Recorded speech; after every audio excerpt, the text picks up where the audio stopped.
ఎప్పుడు వచ్చింది అండి. మరి నవంబర్ నెలలో నవంబర్ 20 గురువారం నాడు మనకి అమావాస్య తిథి అనేది ఉందండి. ఈరోజే కార్తీక అమావాస్య. కార్తీక అమావాస్య తర్వాత నవంబర్ 21 శుక్రవారం నాడు మార్గశిర శుక్ల పాడ్యమి అండి. దీన్నే మనం పోలి పాడ్యమి అని కూడా అంటాము. ఈ పాడ్యమి రోజు మనము ఉదయాన్నే ఒత్తులు అనేవి వదులుతాము సాధారణంగా. కానీ పోలి పాడ్యమి అంటే మన ఆడపిల్లగా పోలి తల్లిని మనం చూస్తామన్నమాట.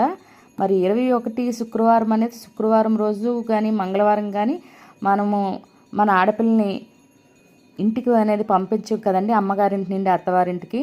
కాబట్టి 21 శుక్రవారం అనేది ఒత్తులు అనేది వదలవండి. ఆచారం నమ్మకం ఉండేవాళ్ళు శుక్రవారం పూట్ల ఆడపిల్లని పంపించం కాబట్టి 22 శనివారం అనేది విద్యా తిథి అండి. ఈరోజు ఉదయం తెల్లవారున